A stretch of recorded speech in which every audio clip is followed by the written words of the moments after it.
We hear stories about people that get run over by their horses or pushed on or crowded out of the way. Sometimes they get hurt pretty bad.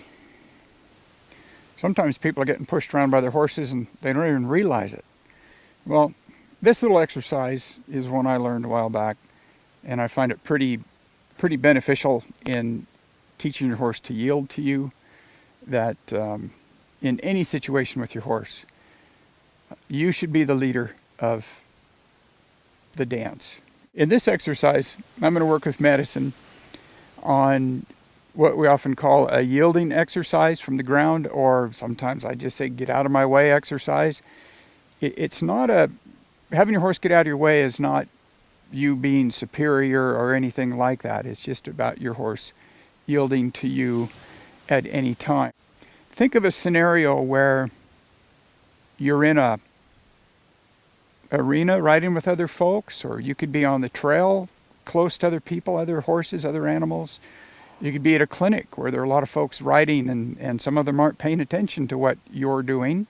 They're more concerned about what they're doing, and it's understandable. And you're on the ground and you have a horse flying towards you, maybe out of control, and the only way you have to go happens to be right where your horse is. Are you going to have time to talk to your horse about maybe moving their feet and possibly letting you pass? Or are you going to have a relationship with your horse where when you come in and you need to go, your horse quickly and responsively, I should say, moves out of your way? Well, this little exercise is one you could practice to get that working for you. Now, we don't want to get our horse impulsive in this, but when we teach this to our horse, they are going to be a little impulsive. If you're doing enough, they're going to be doing a lot to get out of your way. And you may be doing quite a bit to get that to happen.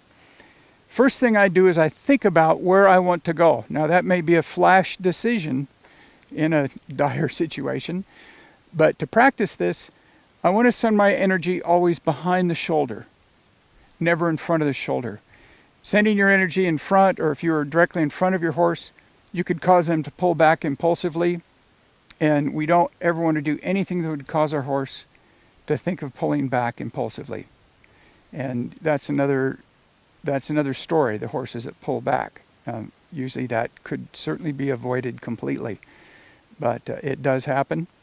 And I bring that up just to point out that I want my horse to move forward when she moves. I don't mind her moving sideways, but I want forward to be in that.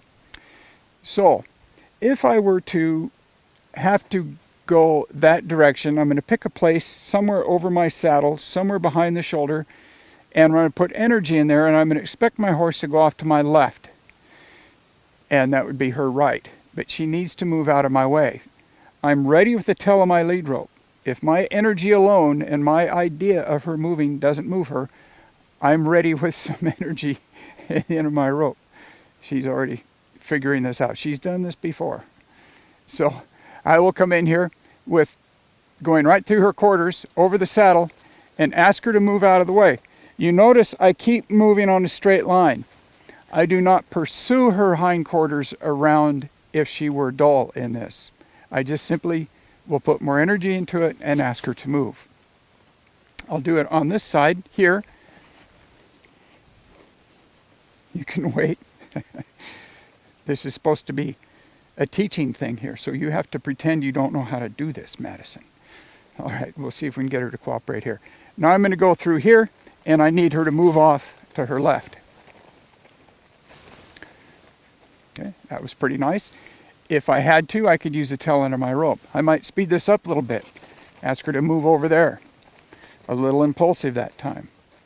I might come in here and ask her to move off over there. I might just keep changing my pattern here and keep going back and forth, asking her to move.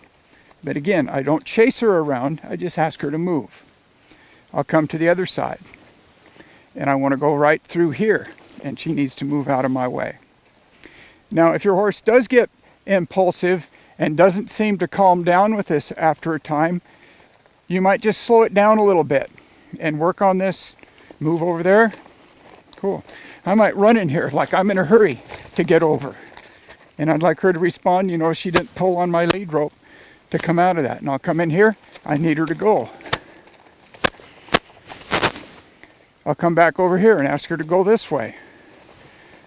So, you're all right, thank you. Okay, so to finish off here, I may come in with no intent to move my horse, and to make sure she doesn't get worried about my rope, I'll just pitch it up here with no intent to move her. And that'll help her to realize that she can separate that this is not about her moving. Then I might go back and say, hey, I need you to move. Thank you for moving. Many variations in this exercise, many things you can come up with.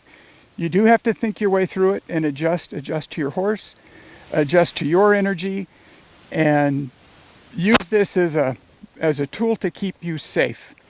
Your horse should always be willing to yield to you. Even up here, I'll ask her to move the front end over here. I'll ask her to move the back end here. These are all connected to our groundwork that we do. Your basic groundwork and lead bys are going to be very helpful tools to have operating for you when you go in and work on this yielding exercise. So hope this helps you out. Hope you've enjoyed this, and we'll see you again.